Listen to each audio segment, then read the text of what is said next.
শ্রী গুরুভ্যো নমঃ। হরি ওম। গণানাং ত্বা গণপতিগুম হবামহে কবিম কবীনামুপমস্রবস্তমম। জ্যেষ্ঠরাজং ব্রহ্মণাং ব্রহ্মণস্পত আন শৃण्वन्नोतिभिः सीदसादनम्। মহাগণপতয়ে নমঃ। আমরা এই বৈদিক মন্ত্রোচ্চারণ শ্রী গণেশ বন্দনা গণেশ প্রণামের মাধ্যমে আমরা উপনিষদের আজকের ৩৩ উপনিষদের ৩টি বল্লীর মধ্যে প্রথম শিক্ষা বল্লীর ক্লাস, যেটা আমাদের গত কিছুদিন ধরে চলছে, আমরা সেখানে আসব। এর আগে আমরা প্রথম 10টি অনুবাদ আমরা পড়েছি। আজকে প্রথম শিক্ষা বল্লীর যে 3টি বল্লী আছে ৩৩ উপনিষদে, তার প্রথম শিক্ষা বল্লীর একাদশ অনুবাদ, সেটিতে আজকে আমরা পড়ব। সেটি বেশ বড় রয়েছে অনুবাদটি। আমরা দেখব আজকে যতটা পড়া সম্ভব সম্পূর্ণ হবে, অথবা যতটুকু হতে পারে আমরা আজকে ততটুকু পড়ব। প্রথমে আমরা শিক্ষাবলীর শুরুতে ৩৩ উপনিষদের মঙ্গলাচরণ রূপে যে শান্তি মন্ত্র, কারোর বোধহয় একটু মাইক্রোফোন অন রয়েছে, তাতে একটু আওয়াজ আসছে, সেটা একটু হ্যাঁ, আশা করি বন্ধ হয়েছে। ঠিক, তা সেই শান্তি মন্ত্রটি আমরা প্রথম পড়ে নেব। শিক্ষাবলীর যেটি আলোচনা তো আমরা আগে করেইছি, সেই শান্তি মন্ত্র শিক্ষাবলীর প্রথম অনুবাকে প্রথম মন্ত্রটি পড়ে আমরা শুরু করব। এরপরে আজকের অনুবাক একাদশ অনুবাকটি পড়ব পাঠ, এবং তারপরে আমরা মূলের অনুবাদ আর একটু আলোচনা শ্রীমৎ ভগবৎপাদ আদি শঙ্করাচার্য অনুসারী যে আলোচনা ব্যাখ্যা একটু করা যায় আমরা দেখব। শেষে যদি কোনো প্রশ্ন আলোচনা থাকে সেটা আমরা শুনে নেব। প্রথমে তাহলে ৩৩ উপনিষদে প্রথম শিক্ষাবলীর প্রথম মন্ত্রটি আমরা বৈদিক মন্ত্রোচ্চারণ পাঠ যেমন আগে করেছি, সেটি মঙ্গলাচরণ রূপে সেই মন্ত্রটি পাঠ করব। আমরা স্ক্রিনে দেখে নিই সেই মন্ত্রটি যদি আমরা পাই। আশা করি স্ক্রিনে সেটা সবাই দেখতে পাচ্ছেন। হ্যাঁ, দেওয়া আছে, আশা করি সবাই দেখতে পাচ্ছেন।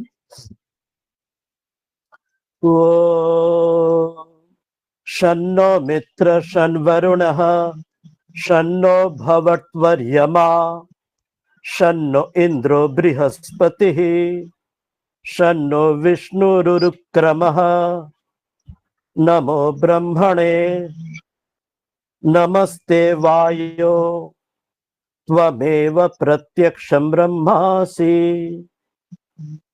त्वामेव प्रत्यक्षं ब्रह्म वदिष्यामि ऋतं वदिष्यामि सत्यं वदिष्यामि तन्मामवतु तद्वक्तामवतु अवतु माम् अवतु वक्तारम्। ओम शांति शांति शांति হরি ওম। এখন আমরা আজকের যে অনুবাদটি পড়ব, যেটি ব্যাখ্যা অনুবাদ আলোচনায় যাব, এর আগে আমরা 10টি অনুবাদ পড়েছি, 10ম অনুবাদ পর্যন্ত পড়েছি। আজকে আমরা একাদশ অনুবাদ।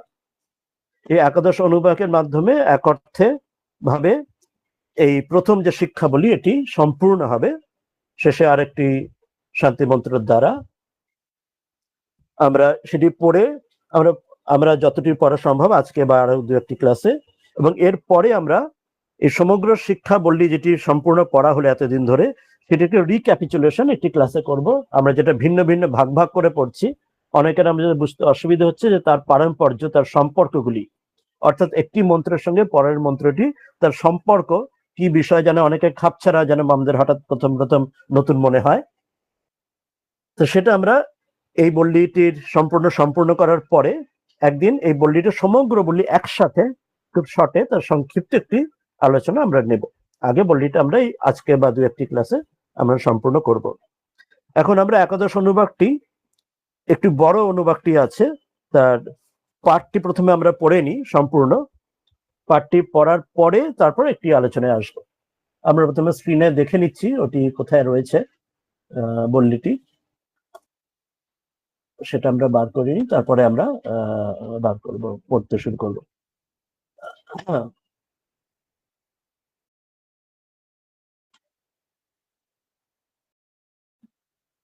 হ্যাঁ, এখন স্ক্রিনে দিয়েছি, আশা করি সবাই দেখতে পাচ্ছেন। এটি এখান থেকে একাদশ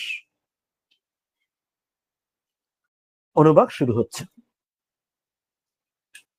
আমরা এক এক করে তার অংশগুলি পড়ি, তারপর তার আলোচনায় আসবো।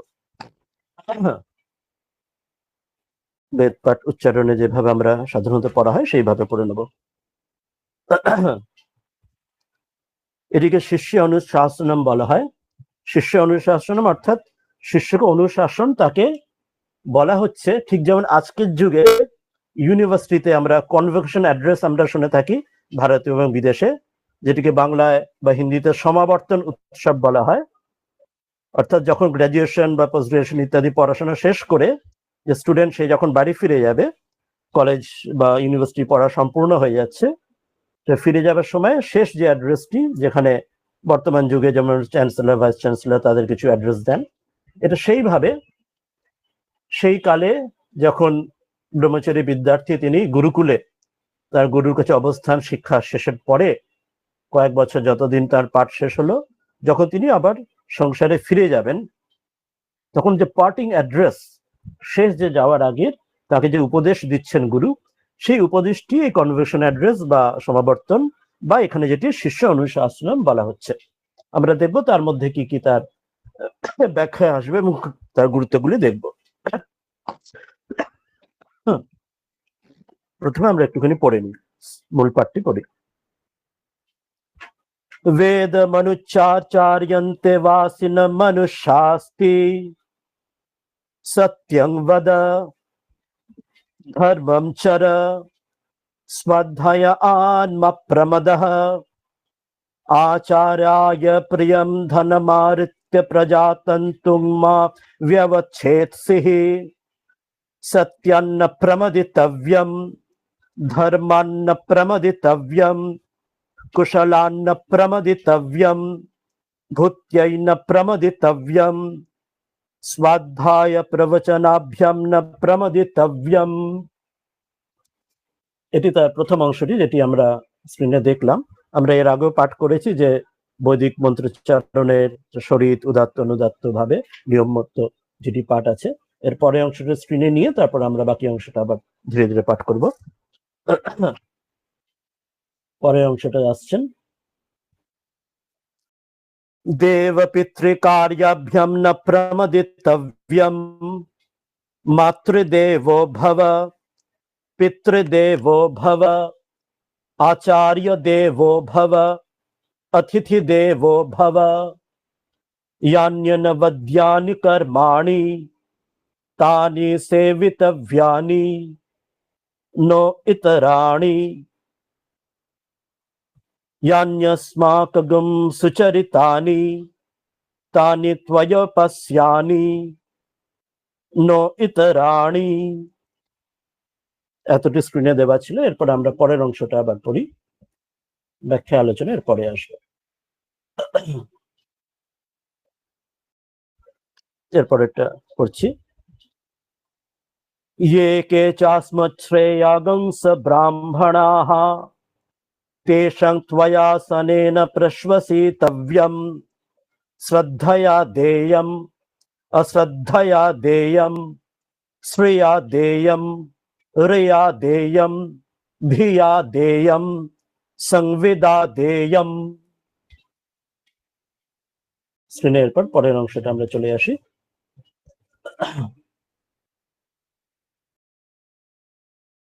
এতটাই আসছে।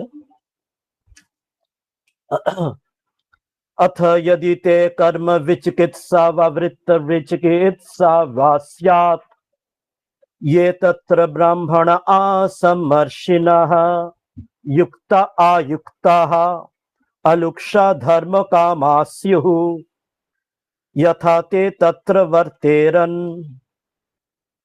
तथा तत्र वर्तेथाः। এতটি। এরপরে আমরা শেষ অংশটি সামান্য যে বাকি রয়েছে সেটা তারপর পড়ি। अथभ्य आख्यातेषु ये तत्र ब्राह्मण आसम्मर्षिणः युक्ता आयुक्ताः अलुक्षा धर्म कामा स्युः यथा ते तेषु वर्तेरन् तथा तेषु वर्तेथाः। এরপরে আমরা শেষ অংশটি আমরা পড়ব, এটির মাধ্যমে এই অনুবাদটি সম্পূর্ণ হচ্ছে। এষ আদেশः এষ উপদেশः এষ বেদোপনিষৎ एतदनुशासनम् एवमुपासितव्यम् एवमुच्यैतदुपास्यम्। এতটির মাধ্যমে এই সমগ্র একাদশ অনুবাদটি আমরা পাঠ করলাম। এরপরে আমরা এক এক করে এর অর্থ আর ব্যাখ্যায় চলে আসি। আবার আমরা আগেতে ফিরে আসছি, এক একটি করে আমরা শুরু করবো আলোচনা। এইখান থেকে শুরু করছি।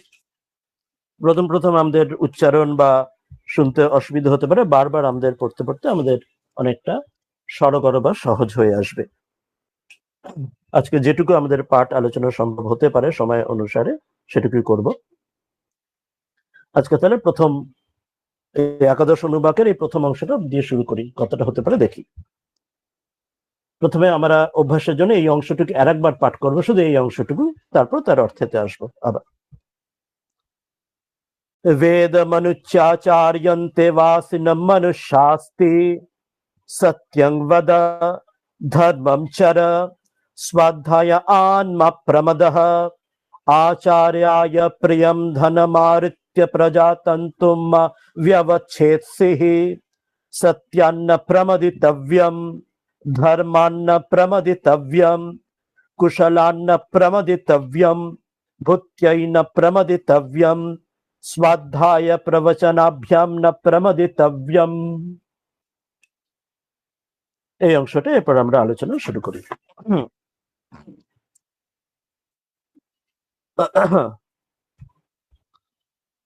আমরা যেটা আগে প্রথমে যেটা বললাম যে আজকের যুগে যেমন কলেজ ইউনিভার্সিটিতে কনভোকেশন অ্যাড্রেস সমাবর্তন উৎসব হয়, এটি সেই রকম সেই সময় তদানীন্তনকালে গুরুকুলে পাঠ সমাপনের পরে তার গৃহে ফিরে যাবার আগে শিষ্যকে গুরু তিনি তার পার্টিং অ্যাড্রেস বা শেষ তিনি তার উপদেশ দিচ্ছেন। এখানে উপদেশে একটা বিশিষ্ট জিনিস আমরা দেখব।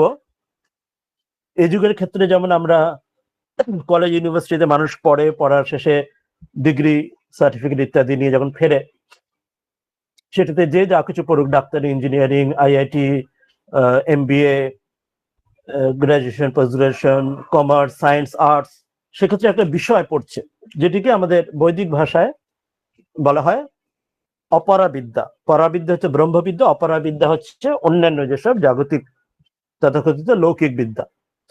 তো বর্তমান যুগে সেইগুলি পড়া হয় এবং সেইগুলি শেষে আমাদের সাধারণত এ যুগে উদ্দেশ্য কি থাকে সেটা নিয়ে পড়াশোনা করে ভালো রেজাল্ট করে বাড়ি ফিরে গিয়ে যে যা সে নিজ অধীত বিদ্যা অনুযায়ী চাকরি বা ব্যবসা বা যার যা কিছু, অর্থাৎ অর্থ উপার্জন, সেটাই যেন বর্তমান যুগে এই আমাদের শিক্ষার মূল লক্ষ্য হয়ে গেছে। স্বামীজি যেমন তার কমপ্লিট ওয়ার্কসে বলছেন যে তিনি সেই যুগে বলছেন, ব্রিটিশ আমলেই বলছেন যে যেন কেরানিগিরি করার জন্য সেটি যেন শিক্ষার মূল উদ্দেশ্য। তো সবকিছু সেখানে পজিটিভ কিছু শিখছে না, নেগেটিভ শুধু শিখছে। নিজের ঐতিহ্য, নিজের ইতিহাস সম্বন্ধে সে কোনো তার আস্থা বা শ্রদ্ধা পাচ্ছে না, শুধু দুটো পয়সা রোজগার, এবং সেটা কিরকম না, ওই পরে চাকরিগিরি, কেরানিগিরি জাতীয় সেই বিদ্যা উপার্জন করছে, আর কিছু না। কিন্তু এইখানে আমরা দেখব আচার্য যখন গুরু তার শিষ্যকে বলছেন, কি উপদেশ দিচ্ছেন শেষে যাবার সময়, সেখানে আমরা দেখবো এই যুগে যদি আমরা শব্দটা মরাল এডুকেশন যদি বলি, একটা শব্দ অনেক সময় ব্যবহার হয় এই যুগে, বা ভ্যালু এডুকেশন শব্দ ব্যবহার হয় অনেক সময়, সেটা বা তার চেয়েও তো অনেক উন্নত আধ্যাত্মিক যে বিদ্যা। স্বামীজি বলছেন যে আমি যদি আবার দ্বিতীয়বার আবার আমার শিক্ষা পুনরায় করার সুযোগ পেতাম, তাহলে শুধু আমি এর আগে যা করেছি টু ফ্যাক্টস অ্যাকুমুলেশন করা এতদিন ধরে, সেটা না করে আমার মনকে সংযত করো, মনকে তৈরি করো, পবিত্র করো, মনকে সংযত করতে চেষ্টা করতাম, সেটি শিখতাম। এবং সেটি শেখার পরে আমরা ইচ্ছা অনুসারে, প্রয়োজন অনুসারে যেটুকু ফ্যাক্টস জোগাড় করা সেটি করতাম। আমরা খেয়াল রাখি যে অনেক সময় আমরা স্কুল কলেজে যা পড়ি যাতে অনেক সময় মুখস্থ করে আমরা পরীক্ষার হলে আমরা যেন সেই বমি করে দেবো, উগরে দিয়ে আসি, এবং পরবর্তী জীবনে, বাকি যে জীবনে অনেক কিছুই সেই সব মুখস্থ বিদ্যা জীবনের আমাদের কোথাও কোনো কাজে আসে না, ওই পরীক্ষার দুটো মার্কস নেওয়া ছাড়া জীবনের কঠিন সময়।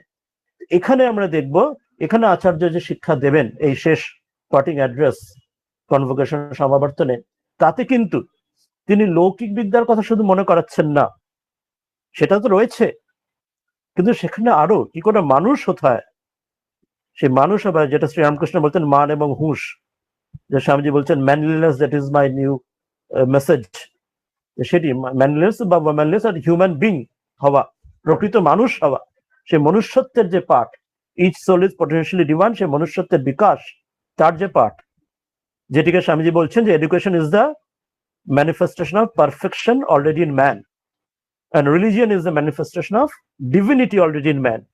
তো সেইটি এখানে আচার্য গুরুকে শিষ্যকে দিচ্ছেন। আমরা একটি একটি করে এখানে আসি, আজকে যে অংশটা পড়লাম। প্রথম বলছেন, স্ক্রিনে রয়েছে আশা করি দেখা যাচ্ছে, বলছেন বেদ অনুচ্চাচারী অন্তেবাসিন মনুষ্যাস্তি, এটি প্রথম অনুশাসন বললেন, বা এই প্রথম উপদেশ এটি দিলেন। এটা আমরা ভেঙে এক একটি করে শব্দের অর্থ দেখব আর তার একটি আলোচনা শুনবো। প্রথম বলছেন বেদম অনুচ্ছ, বেদম অনুচ্ছ, প্রথম শব্দটা বলছেন ভেঙে সন্ধি বিচ্ছেদ করলে, বেদম অর্থাৎ যে বেদ রাশি ঋক সাম যজুর অথর্ব চতুর্বেদ, সেই বেদ অনুচ্ছ, অনুচ্ছ অর্থ হচ্ছে যে ভালোভাবে সেটিকে টিচিং, ভালোভাবে সেটি পড়ানো, ভালোভাবে পড়ে সেটা পড়ানোর পরে, অর্থাৎ এখানে আচার্য তিনি তার দায়িত্ব নিচ্ছেন যে তিনি যাতে শিষ্যকে ভালোভাবে সেন যা শিক্ষা তাকে দেবার, মানে আমরা সাধারণত শুধু শিষ্যের উপর বা স্টুডেন্টের উপর নির্ভর করি যে স্টুডেন্ট সে কত ক্যাপাবিলিটি, সে যেন শিখতে পারছে কিনা, কিন্তু আচার্যরও বা টিচারের তার যে গুরুত্ব রয়েছে, তার যে দায়িত্ব রয়েছে, সেটি এখানে জোর দিচ্ছেন যে বেদকে অনিচ্ছে অর্থাৎ ভালোভাবে তাকে পড়ানোর পরে, after teaching the student rightly, very welly, wonderfully, properly. আমরা কথা শুনেছি কখনো, আমি সত্য মিথ্যা অত জানা নেই, কিন্তু যেমন যেন শুনেছি কোথাও, যেমন জাপানে কোনো ঘটনা কথা, যে কখনো কোনো জাপানি শিক্ষক তার যে স্টুডেন্ট ক্লাসে কোনো কিছু আনতে ভুলে গেছে, ধরুন সকল্ড ভাবছি, ধরুন কথার কথা জিওমেট্রি বক্স বা ড্রয়িং বক্স বা কিছু আনা হয়নি, তো আমরা সাধারণত কি ভাবি এই যুগের ক্ষেত্রে, যে আমরা টিচার যে স্টুডেন্টকে বকুনি দেবে, যে বা তাকে কান ধরে নীল ডাউন করাবে বা শাস্তি দেবে। সেখানে একটা ঘটনা শুনছি, সেখানে উল্টে তিনি দুঃখ প্রকাশ করছেন টিচার স্টুডেন্টের কাছে, যে দোষটা তোমার না, আমারই, আমি তোমাকে এই যে তোমাকে যেন আনতে হবে সেটা যে গুরুত্ব, তার ইম্পর্টেন্স, তার সিগনিফিকেন্স আমি তোমাকে ঠিক বোঝাতে পারিনি, the fault is mine. Teacher বলছেন স্টুডেন্টকে এটা আমারই দোষের জন্য, আমি তোমাকে ঠিক মতো এটাকে মনে করাতে পারিনি বলে এটা কতটা জরুরি তোমাকে এই ড্রয়িং বক্স বা জিওমেট্রি বক্স বা যা কিছু আনা, সেই জন্য আনতে ভুল করেছে, ভুলটা আমারই, দোষ আমার। অর্থাৎ এই যে গ্র্যান্ডনেস অফ থট, এই চিন্তা, যে জন্য জাপানে যেমন উন্নতি এত, স্বামীজি নিজে মনে করাচ্ছেন আমাদের দেশের মানুষদের সেই সময় জাপানে যাওয়া উচিত, স্বামীজি বলছেনও তার এক জায়গায় তার লেখা ইত্যাদিতে। তো এই ভাবটি এখানে দেখাচ্ছেন আমাদের বৈদিক যুগে, যে বেদম অনুচ্ছ, তো প্রথমে গুরু তার নিজের দায়িত্ব আগে পালন করছেন, তবেই তিনি শিষ্যকে উপদেশ দিচ্ছেন, অর্থাৎ নিজের দায়িত্ব পালন না করে ফাঁকি দিয়ে উপদেশ দিচ্ছেন না। অর্থাৎ যে জায়গায় ভালোবাসে সেই তাকে ভালোবাসলেই তবে তাকে শাসন করার অধিকার রাখে, ভালোবাসা যদি না থাকে শাসন করার অধিকারও নেই। এখানে যে শিষ্য অনুশাসনম, শিষ্যকে অনুশাসন করছেন, শাসন করছেন, তার আগে তাকে ভালোবেসে তাকে কিন্তু যথাযথ দিচ্ছেন, নিজের কর্মে ফাঁকি দিচ্ছেন না টিচার, যিনি গুরু। তো সেই জন্য এখানে এই শব্দটি উল্লেখ করছেন বেদম অনুচ্ছ, যে বেদকে ভালোভাবে শিষ্যকে বেদ শিক্ষা, অর্থাৎ কোনো রকম ভাবে যাতে শিক্ষার কোনো ফাঁক রেখে না যায়, দেওয়ার পরে আচার্য, যে আচার্য হচ্ছে দিনের শিক্ষক, যিনি তিনি আচার্য অর্থাৎ আরো বিস্তৃত এটা বোঝানো হয় যে আচার্য মানে যিনি হচ্ছেন তিনি বিস্তারিত ভাবে তিনি শিষ্যকে তিনি যা শিক্ষা দিচ্ছেন সেটি শিষ্য বুঝতে পারছে কিনা এবং সেটি সম্পূর্ণ দায়িত্ব নিচ্ছেন কিনা। অর্থাৎ শুধু বলে গেলেন তারপরে তার যা কিছু হলো না কেন, বুঝলো না বুঝলো সেরকম নয়। শ্রীরামকৃষ্ণ কথামৃতে বলছেন যেমন উত্তম আচার্য, মধ্যম আর অধম।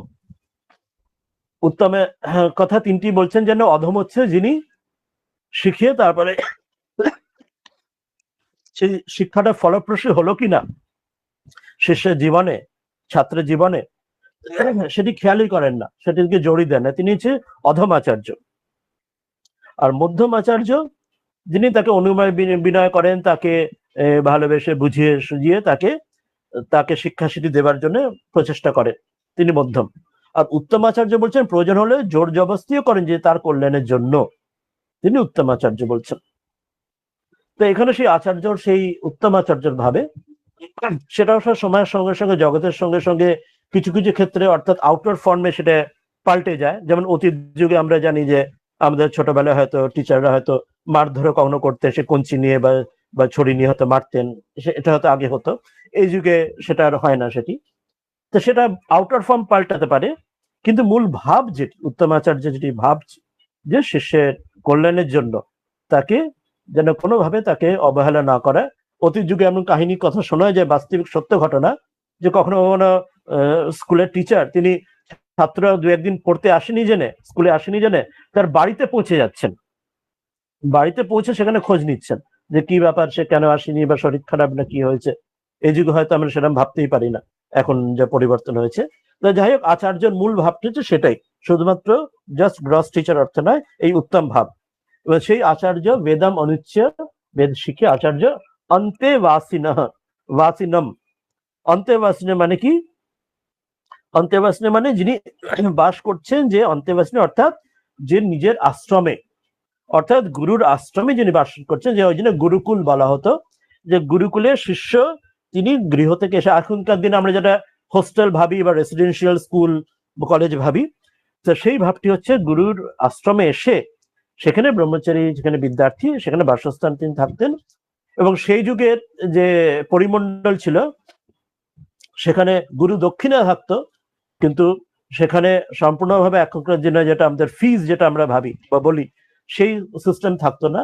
সেখানে ব্রহ্মচারী বা বিদ্যার্থী সেখানে গুরুকুলে গুরুর কাছে, সেখানে তার গুরুর সন্তানের মতোই একই রকম বা সেইভাবে বসবাস করতো, এবং গুরুর যে সাংসারিক কাজকর্ম সাহায্য করত, এবং তার সঙ্গে সে পঠন পাঠন করত।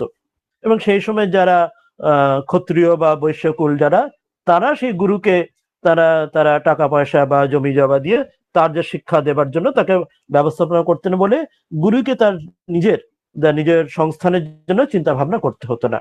সেই যুগের সমাজ সংস্কৃতিতে ভারতবর্ষে এমন ছিল।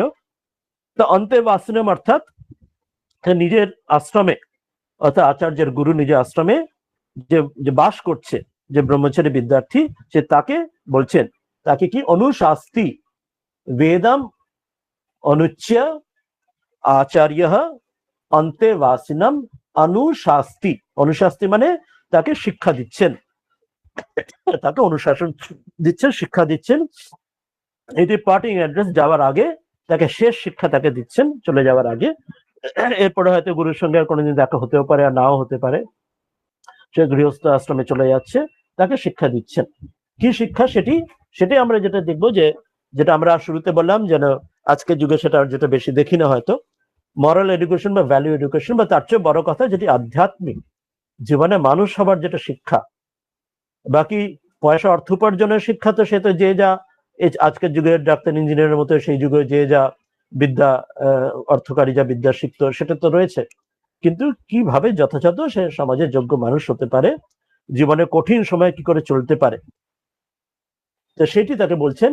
শুরু করছেন এক একটি দিয়ে। প্রথম বলছেন সত্যং বদ ধর্মম চর। প্রথম আমরা এটি হয়তো অনেক শুনেছি, অনেক জায়গায় এটি হয়তো সত্যং বদ ধর্মম চর কথা শ্রীরামকৃষ্ণ বারবার মনে করছেন কথা, কলির তপস্যা, যে সত্য আচরণ বলছে সে ভগবান। বলছেন কখনো মিথ্যা বলা উচিত নয়। তো এই জন্য সত্যম বদ, এটি বারবার মনে করাচ্ছে এই শব্দের দ্বারা যে সত্যকে ধরে থাকো। স্বামীজি মনে করছেন যে truth never pays homage to society, but society should pay homage to truth or die. অর্থাৎ সেই জন্য এই সত্যকে ধরে রাখা কঠিন। আমরা জানি যে অতীতে আমাদের বড় বড় এই সত্যকে ধরে রাখার যে বড় আমরা কাহিনী আমরা অনেক পড়েছি পুরাণ ইত্যাদিতে। বিখ্যাত কাশীতে হরিশ্চন্দ্র রাজার কাহিনী আছেন, বিশ্বামিত্রকে তিনি তার সবকিছু সত্য রক্ষার ক্ষেত্রে রক্ষার্থে তার রাজ্য দানের পরে তার দক্ষিণা দেওয়ার জন্য তিনি স্বয়ং চণ্ডাল রূপে এখানে ওই কাশীতে ডোমের তিনি সব সৎকারের কাজে তিনি এলেন। এমন কাহিনী আরো আমরা অন্যান্য এই ধরনের সত্য রক্ষার আমরা কাহিনী আরো জানি। শ্রীরামকৃষ্ণ জীবনেও তিনি সত্যর জন্য তিনি অনেকগুলো আমরা তার জীবনে দক্ষিণেশ্বরের ঘটনা আমরা জানি। তো এটি এই জন্য প্রথমেই তাকে মনে করাচ্ছেন যে সত্যকে ধরে দেখো, জীবনে অনেক কঠিন সময় আসবে সেখানে, কিন্তু এটাই প্রথম হচ্ছে যে প্রত্যেকের জীবনে একটা ফোকাস বা একটা লোকাস একটা থাকে। আমরা ফিজিক্সে যদি ভাবি একটা লোকাস যেটিকে কেন্দ্র করে যেটা যে করি, যেমন আমাদের এই সোলার সিস্টেম যেমন মিল্কি গ্যালাক্সি যেমন ঘোরে ইত্যাদি, তো সেরকম বা লাট্টু যেমন নিজের একটা অক্ষের ওপর অ্যাক্সিসের ওপর ঘোরে। তো একটা আমাদের support system, centre of gravity চাই প্রত্যেক মানুষের, যেটার উপর নিজের পায়ে দাঁড়াতে পারে মাথা উঁচু করে। তো সেই সেন্টার অফ গ্র্যাভিটিটা প্রথমেই দেখাচ্ছেন যে এতদিন তো তুমি গুরুর আশ্রয় ছিলে, তার আগে ছোটবেলায় তুমি বাবা মার আশ্রয় ছিলে, সেই জন্য নিজের সেন্টার অফ গ্র্যাভিটি খুঁজে বার করার দরকার পড়েনি। তারাই তোমাকে ছত্র ছায়াতে রক্ষা করে গেছেন। এখন তোমাকে নিজের পায়ে দাঁড়াতে হবে এবং তুমি সংসারে যাচ্ছ মানে এরপরে তোমার আন্ডারে অনেকে আসবে, তোমার উপর ডিপেন্ডেন্ট অনেক হবে, তোমার ছেলে মেয়ে আরো সমাজে অনেক যারা তারা তোমার উপর ডিপেন্ডেন্ট হবে। ওই জন্য তোমাকে পথ দেখানোর জন্য তোমাকে একটা তোমার সেন্টার অফ গ্র্যাভিটি এটা চাই, জীবনে তোমার একটা ফোকাস স্থির হওয়া চাই, আর নিজের লোকাস স্ট্যান্ডি সেটাও স্থির হওয়া চাই, সেন্টার অফ গ্র্যাভিটি যথাযথ চাই। সেই জন্য প্রথম তাকে শিক্ষা দিচ্ছেন সত্যং বদ, সত্যকে ধরে দেখো, সত্যকে বলো, সত্যকে গণ ত্যাগ করো না। এটি প্রথম। এটা তো আরো বিস্তারে যেতে পারি, কিন্তু আমরা খুব আর সময়ের সংক্ষেপে আর বিস্তারে যাব না। পরেরটাতে বলছেন ধর্মম চর, ধর্মের আচরণ করো। ধর্ম সংক্রান্ত ধর্ম কি অধর্ম কি একটা খুব বড় সংশয় আমাদের মনে জাগে। গীতাতেও সেই অর্জুনের সেই সংশয় জেগেছিল, শ্রীকৃষ্ণ তিনি গীতাতে শ্রীমৎ ভগবত গীতা তার সেই সংশয় দূর করছেন কোনটি ধর্ম। সেখানে বলা হচ্ছে যত ধর্ম তত জয়, সেখানে বলা হচ্ছে যে যত কৃষ্ণ তত ধর্ম, যত ধর্ম তত জয়। এখানে ধর্মের আচরণ খুব এক কথায় বললে হবে, এখানকার স্বাভাবিক আমরা খুব সংক্ষিপ্ত এখানে খুব বিস্তারে গভীর তত্ত্বে আলোচনা না গিয়ে, অর্থাৎ তোমার যা স্বধর্ম, যা তোমার কর্তব্য কর্ম, তোমার সত্যগুণ সঞ্জাত যে কর্তব্য কর্ম, গীতাতে স্বধর্মের কথা বারবার আসছে। স্বধর্ম মানে কিন্তু স্বজীবিকা নয়। তো আমাদের সত্যগুণ রজগুণ তমগুণ, এর মধ্যে যে সত্যগুণ সঞ্জাত, যেখানে রজতম তার মলিনতা তার অহংকার ত্যাগ করে যেখানে সত্যগুণের দিকে আমাদের আচরণ বা সেই গতি, সেই দিকে এগোনোর যে প্রবণতাতে যে আমরা কর্ম করছি সেটি হচ্ছে স্বধর্ম, যেটা বিস্তারে আলোচনা গীতাতে আছে। সেখানে আমরা গীতাতে অন্য ক্লাসে আমরা আলোচনা করেছি। তো এখানে শুধু এটুকু বললে হবে, অর্থাৎ তোমার বর্ণ আশ্রম অনুযায়ী বা তোমার সামাজিক, আজকে যুগের ভাষায় যদি বলি, তোমার সামাজিক স্থিতি, তুমি যে ফিল্ডে, তোমার যে অকুপেশনে যেখানে যেমন তুমি রয়েছে, সেই অনুযায়ী তোমার যা নিত্য, তোমার যা কর্তব্য কর্ম আচরণ, যা করণীয়, যা করা উচিত, তোমার ডিউটিস সিটিজেন অফ, এখানে যদি ভাবি সিটিজেন অফ ইন্ডিয়া বা সিটিজেন অফ ভারত, সেইভাবে যেভাবে আমরা ভাবি না কেন এনলাইটেন ওয়ে তে, তোমার যেটা কর্তব্য কর্ম করণীয় আচরণীয় যেটা করা উচিত, যেটা সমাজের ক্ষেত্রে যেটা তোমার নিজের কল্যাণ পরের কল্যাণ, তো সেই যে কর্তব্য কর্ম সেটি এখানে ধর্ম, অর্থাৎ সেই কর্তব্য কর্মে সেই কর্মের কথা বোঝানো হচ্ছে এখানে। অর্থাৎ ধর্মের মানে খুশি এখানে খুব অ্যাবস্ট্রাক্ট কোনো চিন্তা বলা হচ্ছে না, সেটা তো তার মূল তত্ত্বে তো আছেই, কিন্তু অ্যাপ্লিকেশন স্বামীজি বারবার মনে করাচ্ছে knowledge is important, but more than knowledge we want action. Knowledge has to transform into wisdom, and that wisdom needs to translate into action, তবে সেটি ফলপ্রসূ জীবনে হবে। থিওরিটিক্যাল ভেবে গেলাম তাতে কোনো কাজ হবে না। আমরা বেদ গীতার কাহিনী জানি, সেখানে এক সাধক জঙ্গলে বসে তিনি তার সাধনা করে সেখানে কাক বক ভস্ম করে দিচ্ছেন, কিন্তু পরে যখন এক গৃহবধূর কাছে আসছেন ভিক্ষা নিতে, তিনি বলছেন আমাকে ওই কাক ভস্ম করা আমাকে পাওনি, আমি নিজের আমার স্বামী শ্বশুর শাশুড়ি সকলের সেবা যথাযথ কর্মের করেই আমি এই উন্নত আধ্যাত্মিক স্থিতি আমি উপলব্ধি করেছি। অর্থাৎ সেখানে কর্ম, যথাযথ কর্ম ঈশ্বরের ফল সমর্পণ করে যা যথাযথ যে কর্তব্য কর্ম সাধর্মের আচরণ, এবং তারপরে তিনি ব্যাধের কাছে পাঠান। ব্যাধ মানে তথাকথিত সামাজিক ভাবে ভাবলে যে তিনি যেন নিকৃষ্ট যেন কাজ করছেন, যে পশুবধ ইত্যাদি যেন করছেন, অথচ তিনি অত্যন্ত উচ্চ একদম উপলব্ধিমান পুরুষ। অর্থাৎ সেই অ্যাটিটিউড, সেটি এই যুগে যেটা আস্ক প্রিন্সিপাল বলা হয় ম্যানেজমেন্টের ক্ষেত্রে, এ ফর অ্যাটিটিউড বা aptitude, S for skill and K for knowledge. তো নলেজটা সবার শেষে, তার আগে হচ্ছে স্কিল এস, কিন্তু সবার আগে হচ্ছে অ্যাটিটিউড বা অ্যাপটিটিউড। কিভাবে, কি প্রবণতা আমার মনের মধ্যে, ভাব কি, যার যেমন ভাব তার তেমন লাভ, যদৃশী ভাবনা যাচ্ছে সিদ্ধির ভবতী তাদৃশী। এই জন্য অ্যাটিটিউড বা অ্যাপটিটিউড মূল, এরপরে স্কিল আসছে। আজকে স্কিল লেবার আনস্কিল লেবারের কথা বলি, সবার শেষে নলেজ আসছে। এস কে ম্যানেজমেন্টে যে আস্ক প্রিন্সিপাল বলা হয়। এখানে ধর্মং চরত এটি বলছেন যে আচরণ, তোমার আচরণের মাধ্যমে সেটি প্রমাণ হওয়া দরকার। শুধু তুমি কি ভাবছো তা নয়, কিভাবে আচরণ করছে সমাজের মধ্যে, সেইটা ইম্পর্টেন্ট। সেখানে ধর্মের মানে যথাযথ আচরণ তুমি করো, এটি মনে করালেন। প্রথমে সত্যবাদ বললেন, অর্থাৎ কায়া মনসা বাচা। কায়া মনসা বাচা, বাচাতে বললেন প্রথমে সত্যবাদ, অর্থাৎ মুখের দ্বারা যে তুমি সত্যকে বলো, আর কায়ের দ্বারা শরীরের দ্বারা তুমি ধর্মচর ধর্মে আচরণ করে। কায়ে মনসা বাচা, মনের ক্ষেত্রে পরেরটাতে বলবেন যে স্বাধ্যায়ের কথা বলছেন, স্বাধ্যাং মা প্রমদহ, যে সেখানে মনের দ্বারা সেখানে স্বাধ্যায়ের প্রশ্ন। অর্থাৎ আমাদের জীবনের সবকিছু আচরণের ক্ষেত্রে আমরা যদি ভেবে দেখি, শরীর মন কায়া মনসা বাচা, আমাদের গীতাতে বারবার এটি আসছে, অন্যান্য শাস্ত্রেও আসছে। শরীরের দ্বারা যে কর্ম, আমরা যা কিছু চিন্তা যা কর্ম করছি, মুখে বাক্যের দ্বারা যা আমি কথা বলছি বা যা অনুচ্চারিত থাকছে, আর মনের দ্বারা যা চিন্তন করছি, এই তিনটি আমাদের শুদ্ধিকরণের স্থান, চিত্ত শুদ্ধি, বা সেটিকে আমরা যদি ডিফাইল করি অশুদ্ধ হবার জায়গা, পাপ পুণ্য, শুদ্ধ অশুদ্ধ, শুভ অশুভ কর্ম অনুযায়ী। তো এখানে বাক্যের ক্ষেত্রে বলছেন কায়া মনসা বাচা, বাচা বাক্যের ক্ষেত্রে সত্যংবাদ বললেন। কায়া মনসা, কায়, কায় অর্থাৎ শরীরের দ্বারা যে কর্ম করছো, সেখানে ধর্মংচর বললেন, শরীরের কথা বললেন, বাক্যের কথা বললেন। এবার মনসা, মনের দ্বারা, মনের দ্বারা চিন্তন শুদ্ধ হওয়া উচিত, সেটিতে বলছেন স্বাধ্যায়ান মা প্রমদহ, বলছেন স্বাধ্যায়াত, অর্থাৎ স্বাধ্যায়াত মা প্রমদহ, স্বাধ্যায় থেকে মা, কখনো প্রমদ, কখনো ভুল করবে না, সেখানে অবহেলা করবে না, স্বাধ্যায় কখনো ত্যাগ করবে না। স্বাধ্যায় কি? স্বাধ্যায়ের একটা অর্থ তো আমরা জানি, যে আমরা স্বাধ্যায় বলতে স্টাডি আমরা বুঝি, অর্থাৎ পড়াশোনা করা, পরীক্ষার আগে পড়াশোনা করি বা অন্যান্য পড়াশোনা আমরা করি, সেটা তো একটা অর্থ হলো।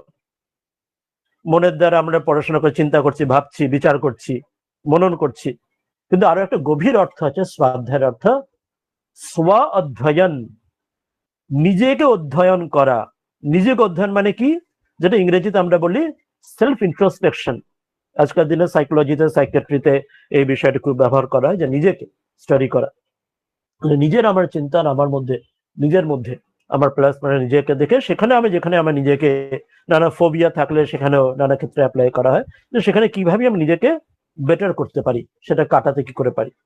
স্বাধ্যায় এই অর্থে নিজের অধ্যয়ন, এই অর্থে যে আমরা এইভাবে একটা ভাবতে পারি, উদাহরণস্বরূপ দিনের শুরুতে একটা দিনে উই ক্যান চক আউট, যে দিনের একটা রুটিন, বা যে আমরা অনেক সময় বছরের শুরুতে করি, 1 জানুয়ারিতে এই নেক্সট ইয়ারে আমরা এটাই করবো, এই বছরের জন্য এই ভাববো, ইত্যাদি ইত্যাদি। তো সেটা বছরে যেমন হয়, আমরা সেটা সপ্তাহে, মাসে, প্রতিদিন সেটা ভাবতে পারি। প্রতিদিন সূর্য উঠছে, প্রতিদিন সূর্য ডুবছে, তো আমরা সেটার সঙ্গে ভাবতে পারি আজকের দিনটা আমি এই ধরনের, আমি এই চিন্তা করব বা এই করবো, এবং দিনের যখন শেষ হবে, দিনের শেষে তখন আমি ভাবতে পারি যে আজকের দিনটা আমার কিরকম, কতটা ভালো বা মন্দ, আগের দিনে গতকালের চাইতে কতটা বেটার বা ওয়ার্স, বা যেটা করণীয় করা হয়েছে বা হয়নি, আমি কতটা এগিয়েছি বা পিছিয়ে গেছি বা স্ট্যাগনেন্ট হয়ে গেছি। ইনফ্যাক্ট স্ট্যাগনেন্ট কেউ হয় না। সংসার মানে সম্যকরূপে সারথি, জগৎ মানে যেটা চলছে, হয় আমরা এগিয়ে যাই, আর এগিয়ে যে না যেতে পারলে আমরা পিছিয়ে যাই, যেটাকে স্ট্যাগনেন্ট ভাবছি সেটা আসলে পিছিয়ে যাচ্ছি। ওই জন্য আমাদের ঐতিহ্য ব্রাহ্মণে বেদেতে মন্ত্র আসছে চরৈবতী চরৈবতী, সূর্যস্য পশ্চ শ্রেয়মাণং ইয়োনা তন্দ্রয়তি চরৈবতি চরংস চরৈবতি, যে সূর্যকে দেখো, সূর্য কখনো থেমে থাকে না, কখনো তন্দ্রা যায় না, ঘুমিয়ে পড়ে না, তুমি এগিয়ে যাও এগিয়ে যাও, তুমি থেমে থেকো না। সেখানে আরো বিস্তারে ওখানে একটি কাহিনীও দেওয়া আছে যে যেখানে ফুলের সেখানে মধু গ্রহণ করছে যে মৌমাছি ইত্যাদি করে, সেখানে এই কাহিনীটাতে আসছে। তো এটি হচ্ছে অর্থাৎ এগিয়ে যাওয়া। শ্রীরামকৃষ্ণ কথা মৃতে বলছেন সে কাহিনী, যে ব্রহ্মচারী বলছে কাঠুটাকে এগিয়ে যাও থেমে থেকো না। যে এখানে এমনি কাঠের বাগান বন পেলো, তারপর চন্দন কাঠ, তারপর সোনা দানা, সে আন্ডিল হয়ে গেল। অর্থাৎ এগিয়ে না যেতে পারলে থেমে তো যাওয়া হয় না, জগৎ এগিয়ে যাবে না, আমি পিছিয়ে যাব। তো সেই জন্য স্বাধ্যায় মানে হচ্ছে, স্বাধ্যায় কোনো প্রমাদ করবে না, কোনো ভুল চুক করবে, অর্থাৎ নিজেকে স্টাডি করতে, সেলফ স্টাডি করতে, নিজের মনে নিজেকে বিচার করতে, কখনো তাতে খামতি, কখনো তাতে অবহেলা করবে না। যে আগের দিনের চাইতে আমি কতটা এগোতে পেরেছি, কতটা আমি বেটার হতে পেরেছি, আমি তার কি ভুল ত্রুটি, আমি কতটা আদার ডাইমেনশন। এখানে বেটার হওয়া মানে কোনো লিনিয়ার ডাইমেনশনে বলা হচ্ছে না, এখানে আমাদের সনাতন পরমে যে সাইক্লিক্যাল ডাইমেনশন যেটা নেওয়া হয়, অর্থাৎ আদার ডাইমেনশনে কোথায় how I could overcome that বা ট্রান্সেন্ড দ্যাট, এটিকে বোঝানো হচ্ছে। লিনিয়ার ডাইমেনশন হলে তো আমি সেই র্যাট রেস, ইঁদুর দৌড় হয়ে যাবে, যে আমি উঠছি, এগিয়ে গেছি, আমি ক্লাসে সেকেন্ড হয়েছিলাম, এবার ফার্স্ট হবো, এই টাইপের, এরকম বোঝানো হচ্ছে না। এটা বোঝানো হচ্ছে যে হাউ আই কুড ট্রান্সেন্ড ইট, আমি তার বিয়ন্ড, আমি কি করে বিয়ন্ড, আমি যেমন যে জায়গায় ছিলাম তার বিয়ন্ড আমার ডাইমেনশনের দিক দিয়ে আমি আমার যে স্তরে আমি ছিলাম মন, সেখান থেকে আর উন্নীত হতে পেরেছি কিনা, এই ভাবটি এখানে। তো কম্পিটিশনের কথা বোঝানো হচ্ছে না, হেলদি কম্পিটিশন একটা লেভেল, সেটা ঠিক আছে, কিন্তু আদারওয়াইজ স্বাধ্যায়ের মূল হচ্ছে নিজের সঙ্গে। সের্গেই বুবকা নামে একজন, ইনিও বলতেন, বিখ্যাত একজন রাশিয়ান, বোধহয় ওই পোল ভল্টার ছিলেন, তিনি একের পর এক ওই রেকর্ড করতেন, তার ওই আগের রেকর্ড ভেঙে পরে রেকর্ড করতেন। তিনি বলতেন যে আমি অপরের সঙ্গে আমার কম্পিটিশন কিছু নেই, আমি শুধু নিজের সঙ্গে আবার যেন হয় যে নিজে আমি যেমন ছিলাম নিজেকে কেন কি করে আমি আরো বেটার করতে পারি। তো এখানে ওই জন্য স্বাধ্যায় না প্রমাদ, এটি বলা হচ্ছে যে নিজের স্বাধ্যায় থেকে কখনো অবহেলা করো না। আর বাহ্যিক শ্রদ্ধা সেটাও থাকছে, সেটা পরেতেও আসবে একটু পরে, যে শ্রদ্ধা অর্থাৎ স্টাডি, অর্থাৎ বেদ এবং শাস্ত্র ইত্যাদি, সেখানে আমাদের ক্ষেত্রে যেমন গুরু যেমন যা কিছু শাস্ত্র অধ্যয়ন যা বলেছেন ইত্যাদি, তা সেসব ক্ষেত্রে অবহেলা না করা, সেটি একটি ভাব রয়েছে।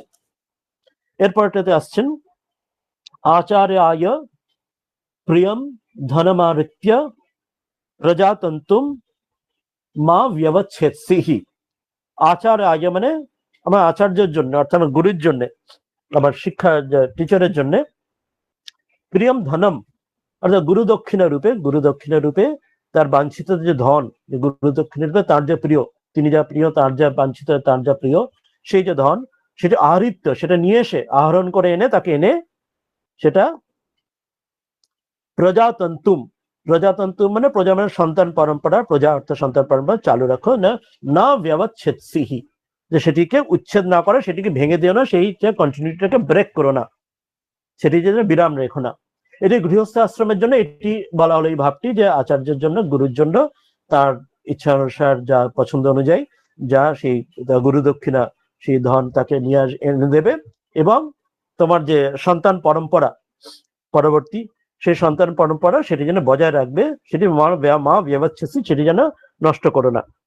এর আগের অনুবাদে আমরা আরো পড়েছিলাম, আমাদের মনে থাকবে, সেখানে আরো বলা হয়েছিল যে সেখানে বিস্তারে যখন আমরা পড়েছিলাম ওই যে প্রজাচ, আমাদের মনে থাকবে প্রজাচ স্বাধ্যায় প্রবচনে চ, যেটা নবম অনুবাকে পড়েছিলাম, আমাদের হয়তো মনে থাকবে, প্রজনশ্চ স্বাধ্যায় প্রবচনে চ প্রজাতিশ্চ স্বাধ্যায় প্রবচনে চ, কারো কারো হয়তো মনে থাকবে, আমি এবার দেখিয়ে দিচ্ছি ওটা থাকলে এখানে স্ক্রিনেতে। এই যে এখানে নবম অনুবাকে ছিল প্রজাচ স্বাধ্যায় প্রবচনে চ প্রজনশ্চ স্বাধ্যায় প্রবচনে চ প্রজাতিশ্চ স্বাধ্যায় প্রবচনে চ, অর্থাৎ তিনবার যেটা বলা হলো, তো সেখানে কন্টিনিউটি এখানে শুধু একবারে বলে দিলেন, এটা পার্টিং অ্যাড্রেসে বারবার বলছে না, কিন্তু ওই তিনটের মাধ্যমে কিন্তু মূল বোঝাচ্ছেন যে তোমাকে ওই কন্টিনিউটি মানে শুধু এটা অর্থ, শুধু মানে মিনিং শুধু এটাই নয় যে তুমি শুধু সন্তান আহরণ করবে, তোমার শুধু সেটা প্রজেনি, শুধু এটা অর্থ নয়, এটার মাধ্যমে তোমার কালচার, তোমার সংস্কৃতি, সমাজ, সভ্যতা, সেটি পরের জায়গায় তুমি নিয়ে যাবে। অর্থাৎ যে আলো তুমি পেয়েছো, যেমন একটা প্রদীপ থেকে আর একটা প্রদীপ জ্বালিয়ে দেওয়া হয়, অর্থাৎ এখানে যে প্রজা মানে শুধুমাত্র তোমাকে ছেলে মেয়ে উৎপাদন করতে হবে, ছেলে মেয়ে জন্ম দিতে হবে, শুধুমাত্র এত গ্রস অর্থে, ক্রুর অর্থে বোঝানো হচ্ছে না। এটা আরো গভীর অর্থ আছে, সেটি আগে তো আমরা পড়েছিলাম। আগে প্রজাতিশ্চ প্রজনশ্চ করে বিস্তারে বলা হয়েছিল। সেখানে অর্থ হচ্ছে কারণটি কি, তোমাকে কেন সন্তান পরম্পরার জন্য বলা হচ্ছে, মানে হচ্ছে তোমাকে এই সমাজের এই সভ্যতা সংস্কৃতি সবকিছু তোমাকে এগিয়ে নিয়ে যাবে ভবিষ্যতের জন্য। যেমন যে প্রদীপ থেকে আমরা আলো পেয়েছি, আমাদের কাছে যে ঋণ রয়েছে, তাহলে ছোটবেলা থেকে সবকিছু আমাদের, যদি আমরা আমাদের এর আগে যা প্রজন্ম, তাদের বিদ্যা যদি আমাদের কাছে না থাকতো, আমাদের শুরু থেকে সব শিখতে হতো। যে আগুন জ্বালা, যেমন সেই গুহার মানুষ যেমন শিখেছিল, আদিম মানুষ আগুন জ্বালাতে শিখেছিল, প্রথমে সেই প্রথম চাকা আবিষ্কার করলো কি করে, হুইল কি করে তৈরি হয় ইত্যাদি করে শিখলো। এক এক করে আমাদের সব শুরু থেকে সব শিখতে হতো, যদি আমাদের কাছে ওই হাতে কলমে অলরেডি রেডিমেড যদি এইসব বিদ্যা যদি না থাকতো, শুরু থেকে শুরু করতে হতো। কিন্তু তাদের সবকিছু দেওয়া ছিল বলে আমরা সেখান থেকে শুরু করে, যেমন রিলে রেস যেমন হয়, ব্যাটন হাতে নিয়ে পরের ধাপটা শুধু এগিয়ে দিয়ে পরের জনকে হাতে ব্যাটনটা তুলে দিলাম। সেজন্য প্রজাতন্ত্রের অর্থ হচ্ছে যে তুমি এটাকে এই সভ্যতা সমাজ সংস্কৃতি বিদ্যা যা কিছু জ্ঞান উপার্জন হচ্ছে সেটি আগে এগিয়ে নেবে। তোমার যে ঋণ, তুমি যে অপরের কাছে ঋণী আছো তোমার আগের জন্য, তুমি পরের জনকেও সেটি ঋণ স্বীকার করো। যেমন আমরা বলি না, মাতৃ ঋণ কখনো শোধন হয় না, শোধ করা যেন হয় না, তখন স্বীকার করতে পারো। সেটি এখানে যদি বোঝানো হচ্ছে যে প্রজাতন্ত্র মানে প্রজাতি আর প্রজানষ্টের মাধ্যমে তুমি সেটা কন্টিনিউ রাখো, একটা প্রদীপ অন্য প্রদীপকে জ্বালানোর মতো। এবার এই বিষয়টা আমরা যদি ত্যাগের জন্য ভাবি, তার জন্য এটি তাহলে কি, এটা কারণ উপনিষদে বলা আছে, যা বলে উপনিষদ ইত্যাদিতে, যে যথার্ভ বিরজেত তদার্ভ প্রব্রজেত। অর্থাৎ যখনই বৈরাগ্য আসবে তখনই প্রব্রজ্য গ্রহণ করবে। অর্থাৎ যে ব্রহ্মচর্য আশ্রম যেটি বিদ্যার্থী পড়ছে, সেখান থেকে গৃহস্থাশ্রম, তারপর বানপ্রস্থ, তারপরে সন্ন্যাস আশ্রম, এটি যে চতুরাশ্রম ভাব যেটি রয়েছে। কিন্তু কারো ক্ষেত্রে তার পূর্ব জন্মের সংস্কার অনুযায়ী, যেমন ভগবত শঙ্করাচার্য, স্বামী বিবেকানন্দ ইত্যাদি, সেখানে অধিকাংশই অনেকেই তারা ব্রহ্মচর্য আশ্রম থেকেই গৃহস্থ আশ্রমে প্রবেশ না করে সরাসরি সন্ন্যাস আশ্রমে যেতে পারে। তো সেই জন্য তাদের ক্ষেত্রে এই যে এটি বলা হলো এক্ষুনি, যে আচার্যং প্রিয়ং ধনমান নৃত্য প্রজাতন্ত্র না ব্যবচ্ছেদসি, এটা তাহলে তাদের ক্ষেত্রে অর্থটা কি হবে, কি অ্যাপ্লিকেশন হবে যারা গৃহস্থ আশ্রমে যাচ্ছে না, যারা সন্ন্যাস আশ্রমে যাচ্ছে। সেখানে বোঝানো হচ্ছে আচার্যের জন্য প্রিয়ম ধনম আরিত্য, তার যে প্রিয় যে ধন, সেটা তার কি প্রিয় ধন, গুরু দক্ষিণে কি চাইছেন। অর্থাৎ আমাদের গুরু যেমন আমাদের ইষ্ট মন্ত্র যেমন দেন, তিনি আর কি চান, তিনি কি টাকা পয়সা সব চান, নাম যশ সব চান? তিনি চাইছেন যে শিষ্যকে যে ধন যেটা দিচ্ছি, বীজ রূপ গুরুর যে ইষ্ট যে বীজ দিচ্ছি, সেটি তার হৃদয়, যে মনের কৃষিকাজ যেন, যে গান আছে রামপ্রসাদের, সে কৃষিকাজ করুক, সে মনের যে ক্ষেতের মধ্যে হৃদয়, সেটিকে ক্ষেতে সিঞ্চন করে জল দিয়ে, সে ভক্তিরূপ জল সিঞ্চন করে সেখানে খেতি করুক লাঙল দিয়ে, সেখানে সেই বৃক্ষ ইষ্টরূপ, সে বৃক্ষ মহাবৃক্ষ কমল সেখানে উৎপাদন হোক, কমল সে সাগরে সে ইষ্ট দর্শন করুক, সেটি তিনি চাইছেন। তিনি সেটি তার গুরু দক্ষিণা, সেটাই তার প্রিয় ধনম। তিনি চাইছেন যে আমি যে জন্য তাকে, তার ইষ্টকে, গুরুকে, শিষ্যকে যে মন্ত্র দিয়েছি, সে সেটি ফলপ্রসূ হোক, সেটি তিনি চান। তিনি অন্য কোনো ধন কিছু চাইছেন না, তার প্রিয় ধন ওটাই যে ইষ্ট তিনি তার জীবনে সফল হোক, সে জীবনে সে মুক্তি লাভ করুক, সে ভক্তি লাভ করুক। সেই জন্য আমরা এই ভাবটি, এখানে অন্য ভাবটি, আচার্য প্রিয়ম ধনমারিত্য, মানে সে আচার্যের জন্য সে প্রিয়, যে তার যে ধনমার্থাৎ সে যে গুরু দক্ষিণা রূপ তাকে যা দেওয়া হয়েছে, সেটি সে জীবনে যেন ফলপ্রসূ, সেটা প্রতিফলিত হোক, সে জীবন যেন ব্যর্থ না হয়। এখানে যেমন বিবেক চূড়ামণিতে আচার্য শঙ্কর বলছেন যে মহাপুরুষের সংশ্রয়ে মনুষ্যত্ব আর মুমুক্ষুত্ব, এগুলি হচ্ছে অনেক কৃপাতে, ঈশ্বর অনুগ্রহে, দৈব অনুগ্রহে এটা প্রাপ্ত হয়। এখানে মহাপুরুষ সংশ্রয় আচার্য গুরু কৃপাতেই এটা পেয়েছো। তো মুমুক্ষুত্ব আর মনুষ্য জীবন যখন পেয়েছো, তো সেটি সফল করো, এটাই প্রিয় ধন হচ্ছে, তিনি সেটাই চাইছেন। এবং প্রজাতন্ত্র নাম ব্যবচ্ছেদসি, মানে সেখানে বলছেন ওই শিষ্য পরম্পরা, যেমন গৃহস্থের ক্ষেত্রে যেমন সন্তান পরম্পরা, এখানে বলছেন শিষ্য পরম্পরা সেজন্য বজায় রাখে। শিষ্য পরম্পরা মানে এই নয় যে প্রত্যেক শিষ্যকে তাকে আবার দীক্ষা দিতে হবে, সে আবার নিজের শিষ্য করবে, এটাই অর্থ নয়।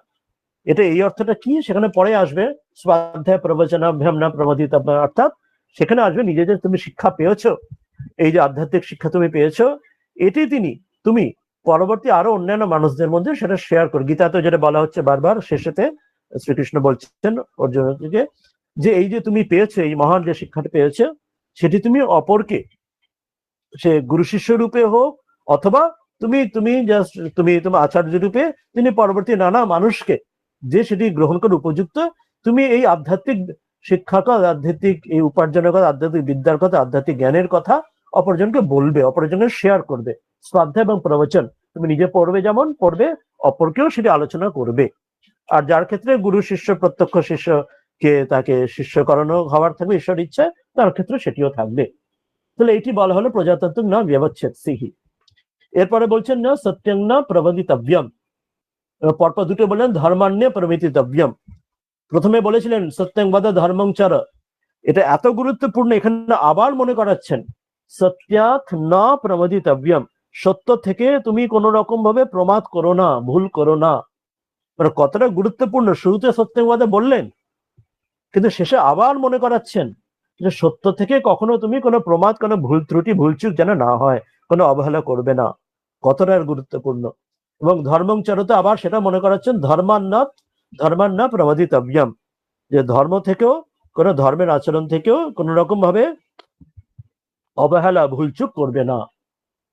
এটা বারবার মনে করাচ্ছেন যে ওইটি যেটা বলা হলো যে কোন রকম যেন মিথ্যা আচরণ যে কোনো যেন সেটি না হয়। সেখানে সত্যবাদে এবং এই ধর্মের ক্ষেত্রে দুটো একসঙ্গে নিয়ে যদি আমরা ভাবি, একসঙ্গে নিই যে ধর্ম সেটা আচরণ যেখানে আসবে, সেখানে তো আমার আচরণের মধ্যেও কোনো ভণ্ডামি তোমরা থাকবে না। শ্রীরামকৃষ্ণ মনে করাচ্ছেন মনমুখ এক করাই সাধনা, ভাবের ঘরে চুরি না করাই সাধনা।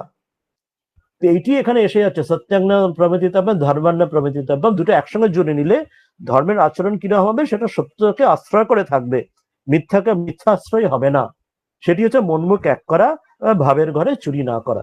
দুটোকে মিলিয়ে নিয়ে এক জায়গায় তিনি আনছেন যে সত্যান্নম প্রবদিতব্যম, ধর্মাত্ম প্রবদিতব্যম। এরপরে বলছেন কুশলাত্ম প্রবদিতব্যম।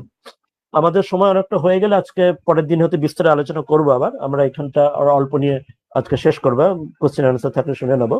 বলছেন যে কুশলান্না প্রমদিতব্যম, কুশল থেকে মানে শুভ কর্ম থেকেও একটা অর্থ।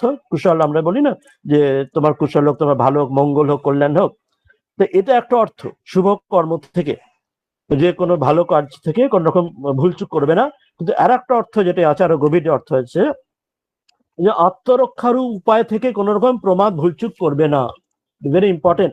স্বামীজি মনে করাচ্ছেন যে যে যে ইয়ের জন্য, যেটা শ্রীরামকৃষ্ণ তার সেই ঘটনা আছে যে তোকে কামড়াতে বারণ করেছে, যে সাপের ঘটনা, ব্রহ্মচারী ঘটনা, কিন্তু তোকে ফোঁস করতে তো বারণ করি নাই। অর্থাৎ নিজে আত্মরক্ষার জন্য নিজেকে যে জায়গায় যে প্রতিকারের জন্য প্রতিকার, ইয়ের জন্য গৃহস্থের জন্য প্রতিকার, সন্ন্যাসীর জন্য অপ্রতিকার, কিন্তু এই যে ভাবটি আত্মরক্ষার জন্য যেমন যে যথাযথ করণীয়, তোকে তুই এত বোকা হবি কেন, ভক্ত হবি কিন্তু বোকা কেন হবি, তো এই ভাবটিকে কুশলান্ন প্রবদিতব্যের মধ্যে আসছে। এটা অনেক আমরা ভুল ত্রুটি করে নিই, আমরা অহিংস পরম ধর্ম বলে তার ভুল অ্যাপ্লিকেশন করে নিই। কিন্তু এখানে কুশলানের মাধ্যমে সেটি মনে করানো হচ্ছে যে কোনো আত্মরক্ষার উপায়, যেখানে সেলফ ডিফেন্স, যেখানে ডিফেন্স সেখানে যা কিছু সেটা প্রয়োজন, সেখানে কখনো কোনো ভুল ত্রুটি করবে না।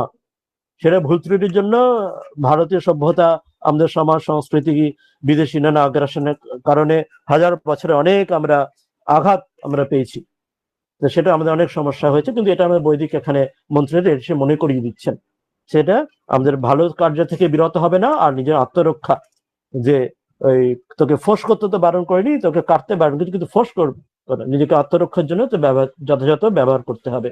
মহানির্বাণ তন্ত্র রয়েছে, কর্মযোগের স্বামীজি উল্লেখ করছেন মহানির্বাণ তন্ত্রে এই আত্মরক্ষার বিষয়টি বারবার প্রতিকার বিষয়ে উল্লেখ রয়েছে। এরপর বলছেন ভূত্যই না প্রমদিতব্যম। ভূত্যই মানে তোমার অভ্যুদয়ের কাজে, তোমার যেটা ডেভেলপমেন্ট আমরা বলা হয়, এম্পাওয়ারমেন্ট বলা হয়, উন্নতির জন্য উদ্যমের সঙ্গে, উদ্যমশীলের সঙ্গে, অর্থাৎ কোন রকম ভাবে আলস্য কোনো যেন ভগবানের হাতে যে ভগবান যা করবেন এরকম নেগেটিভ, আমরা আধ্যাত্মিকতার আমরা নেগেটিভ অর্থ খিচুড়ি যেন তৈরি না করি। অর্থাৎ নিজের সম্পূর্ণ উদ্যমের সঙ্গে ও করবে, নিজের উন্নতির ক্ষেত্রে কোন রকম ভাবে ভুলচুক কোন রকম ভাবে ফাঁকি দেবে না। এটা ওই যোগ বাশিষ্ঠ রামায়ণে, সেখানে বশিষ্ঠ শ্রী রামচন্দ্রকে বারবার এই পুরুষকারের কথা মনে করাচ্ছেন। এই পুরুষকারটাই এখানে বারবার এখানে বৈদিক মন্ত্রে এখানে মনে করাচ্ছেন ভূত্তাইনা প্রমদিতব্যম, যে অর্থাৎ নিজের উন্নতিতে পুরুষকারের দ্বারা সেখানে উন্নতি করবে, সেখানে কোন রকম ওই কৃপা বা অপরে একদম নেগেটিভিটি যে তার ইচ্ছা হবে এরম হচ্ছে নেগেটিভ ভাবে ভাববে না, সেখানে পুরুষকার সেখানে প্রয়োগ করবে। এটি অত্যন্ত আমাদের শিক্ষণীয়। আমরা সেখানে আধ্যাত্মিকতা মানে অনেক কিছু আমরা একদম সকল কিছু আমরা ভগবানের ছেড়ে দিই, সেই জায়গায় এখনো পৌঁছেনি, হতে বকলমার জায়গায় পৌঁছয়নি, কিন্তু আমরা ভণ্ডামি করে নিজেকে ঠকাই, পরেকে ঠকাই। তো সেটা যেন না হয় মনে করাচ্ছেন। এরপর বলছেন স্বাধ্যায় প্রবচনাভ্যাম না প্রমাদিতব্যম, যেটা আগে বলা হলো। স্বাধ্যায় তো একটা অর্থ তো বললাম যে নিজেকে অধ্যয়ন, সেলফ ইন্ট্রোস্পেকশন, আর অন্যটা বললাম স্বাধ্যায় অর্থাৎ বেদ এবং শাস্ত্র আদি গুরু আচার্য যেমন বলেছেন। সেই আজকের দিনে যেমন বলা হয় যে কন্টিনিউইং এডুকেশন, যেমন মেডিকেল ক্ষেত্রে সিএমই বলা হয়, কন্টিনিউইং মেডিকেল এডুকেশন বলা হয়, অন্যান্য ফিল্ডেও বলা হয় যে তুমি চাকরি বাকরি বিজনেসে ঢোকার পরেও নিজের এডুকেশনকে এগিয়ে নিয়ে যাবে। অনলাইন আজকালের দিন কত সুবিধা রয়েছে। তো এখানে স্বাধ্যায় বলছেন, সেখানে পড়াশোনার ক্ষেত্রেও, সেখানেও পড়া অপরবিদ্যার ক্ষেত্রেও সেখানে ভুলচুক অবহেলা করবে না।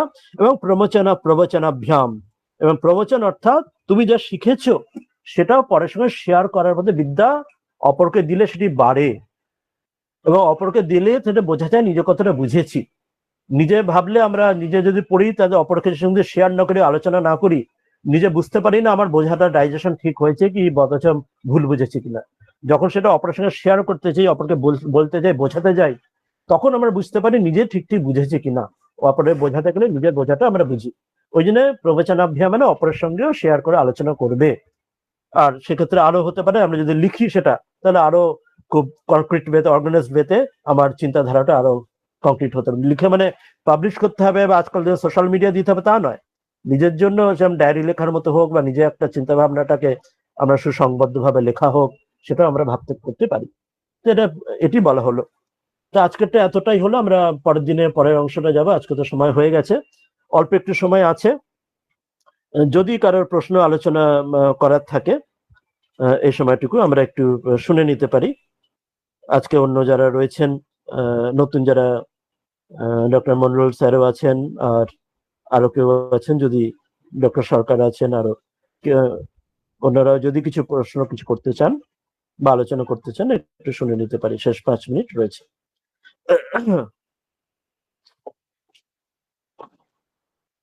মহারাজ প্রণাম নেব। হ্যাঁ বলুন বলুন। মহারাজ এই জায়গাটা একটু আরেকবার বলে দিন, এই যে আচার্যায় প্রিয়ম ধনমারিত্য প্রজাতন্তুম মা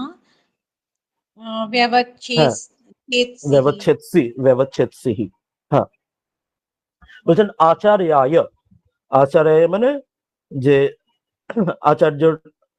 আচার্যায় অর্থাৎ আচার্যের জন্য, আচার্যের জন্য প্রিয়ম ধনম, তার যে ধন যেটি প্রিয়, তার যে ধন প্রিয়, অর্থাৎ গুরু দক্ষিণে যেমন বলা হয়, অর্থাৎ তার যে গুরু দক্ষিণের আমরা শুনিও থাকি, গুরু দক্ষিণের কথা বলা হয়, যে আমরা অন্যান্য দুই একটা গল্প তো আমরা জানি, যে মহাভারতের গুরু দক্ষিণে যেমন গল্প সেখানে জানি। তো যাই হোক, এখানে বলছেন যে আচার্য প্রিয়, তিনি যে দক্ষিণের রূপ, যে ধন যেটি চাইছেন, তার বাঞ্ছিত যেটি তার কাজে লাগবে, যেটি অপ্রয়োজনীয় নয়, যেটি তার কাজে লাগবে, সেটি আহরিত, সেটি এনে দেবে তার যেমন। এটা একবারের জন্য শুধু নয়, কারণ গুরু বা আচার্য তিনি তো চিরকালের জন্য তিনি রইলেন, যে একবার এনে দিলেন আর আর কখনো না, ভবিষ্যতেও। আমাদের সনাতন পরম্পরা আছে, আমরা ছোটবেলায় বা আমরা স্কুলে কলেজে হয়তো দেখেছি যে পরবর্তীকালেও কখনো স্কুল বা কলেজের টিচারের সঙ্গে আবার যদি কোথাও রাস্তাঘাটে বা কোথাও দেখা হয়, সেখানেও তখনও তাকে প্রণাম করা হচ্ছে। তো তার সম্পর্কটা তার সবসময় থাকছে আজীবনের জন্য।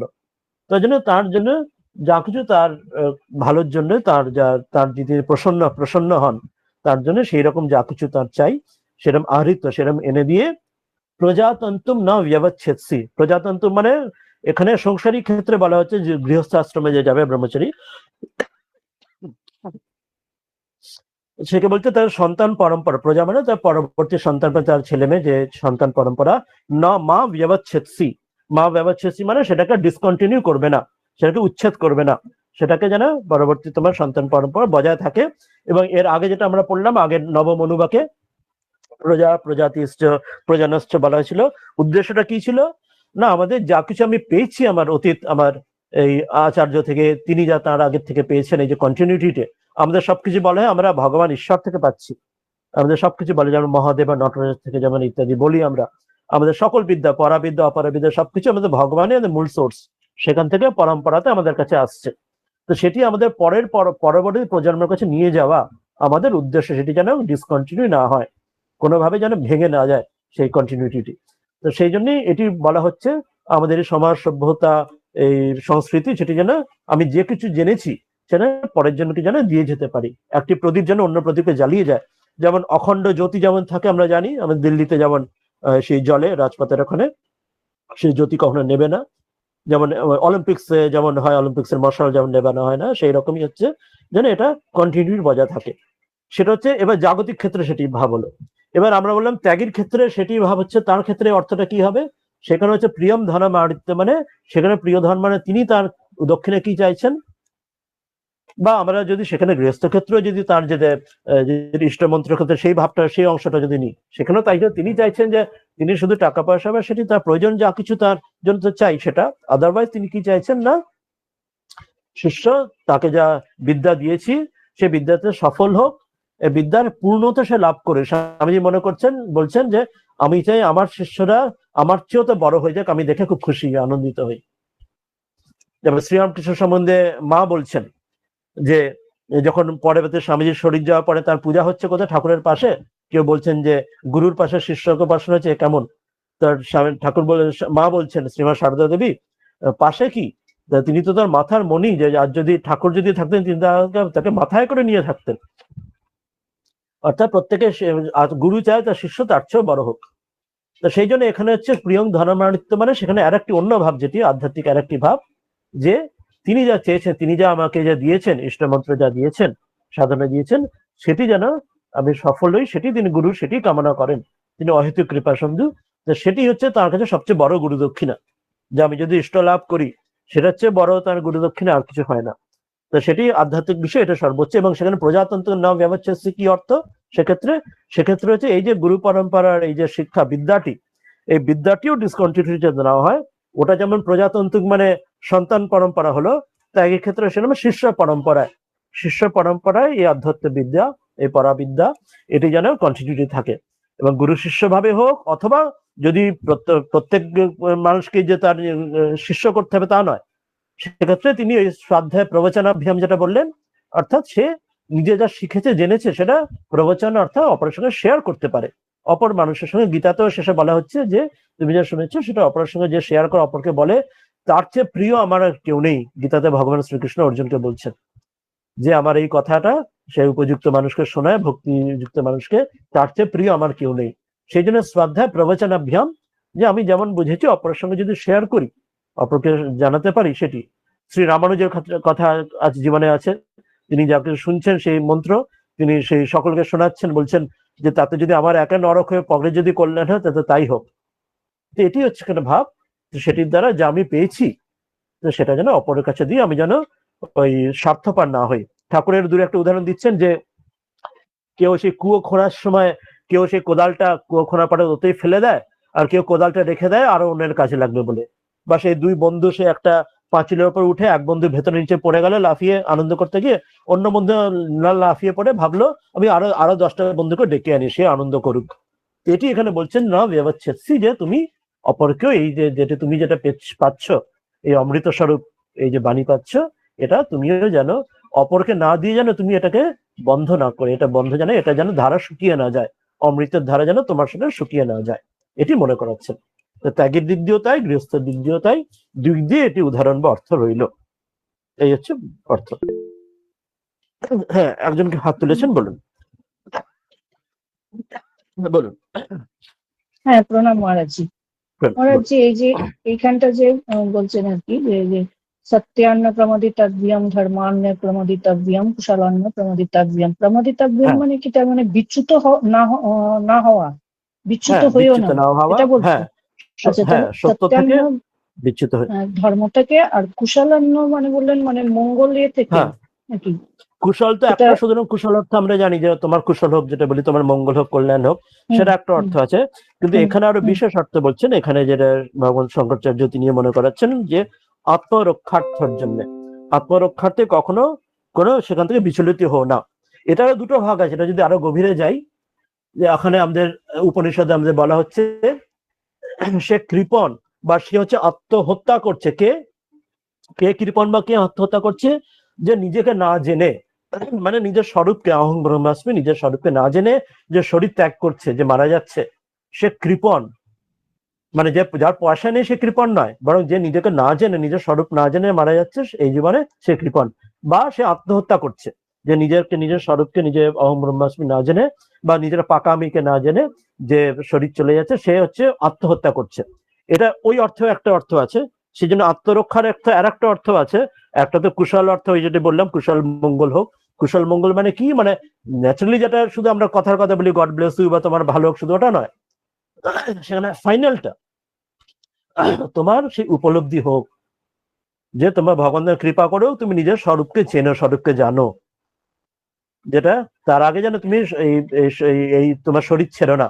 ওই ব্রহ্মচারী আর এই ওই সাপের গল্পে আছে না, যে রাখালরা বললে যে সাপটা মরে গেছে, তো ব্রহ্মচারী বললো না, যে মন্ত্র দিয়েছে, মন্ত্রের সাধন সফল না হওয়া পর্যন্ত সে শরীর যাবে না। তো এখানে সেইটি প্রার্থনা করছেন, আশীর্বাদ করছেন, যে কুশল মানে শুধুমাত্র তোমার ভালো হোক সেটুকু নয়, সেটা তো খুব গ্রস ওয়েতে, কিন্তু আসল মূল অর্থ গোপনে, মানে একদম গভীরে যাচ্ছেন, বলছেন যে তুমি নিজের স্বরূপকে অনুসন্ধান করো, স্বরূপকে জানো, সেটা না জেনে তুমি তোমার সেখানে কোনো অবহেলা করো না। এটা একটা ওই অর্থ হলো।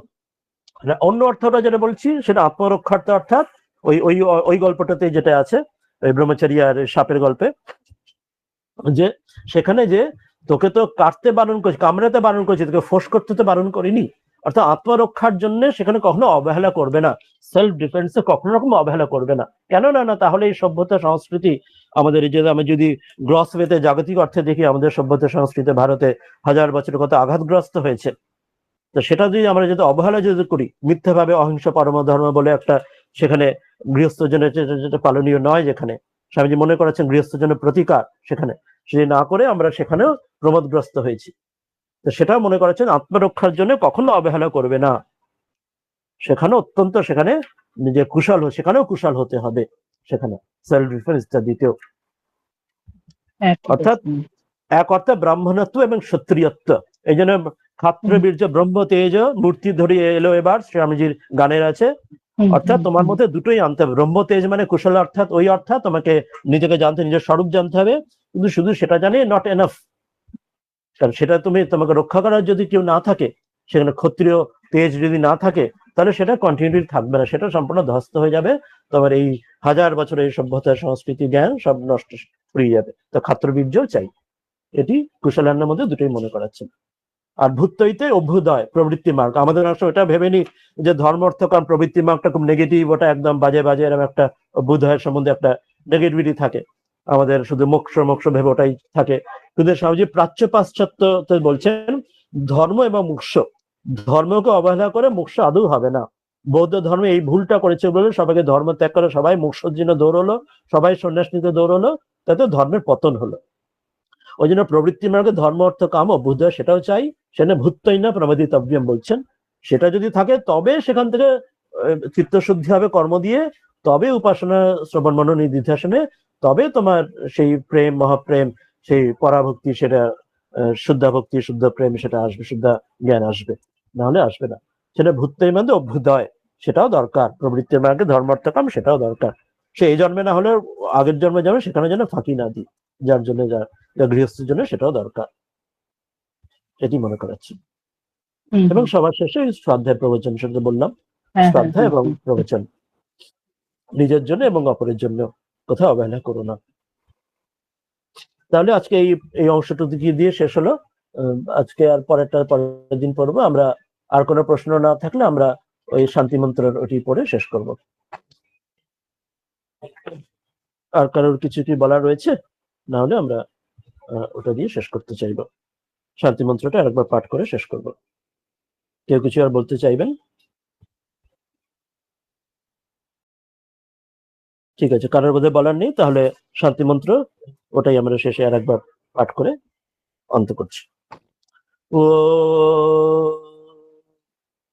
শন্ন মিত্র শন্বরুণঃ শন্ন ভবৎবর্যমা শন্ন ইন্দ্র বৃহস্পতিঃ শন্ন বিষ্ণুরুক্রমঃ নমো ব্রহ্মণে নমস্তে বায়ো त्वमेव प्रत्यक्षं ब्रह्मासि त्वामेव प्रत्यक्षं ब्रह्म वदिष्यामि, ऋतं वदिष्यामि, सत्यं वदिष्यामि, तन्मामवतु, तद्वक्तारमवतु, अवतु माम्, अवतु वक्तारम्।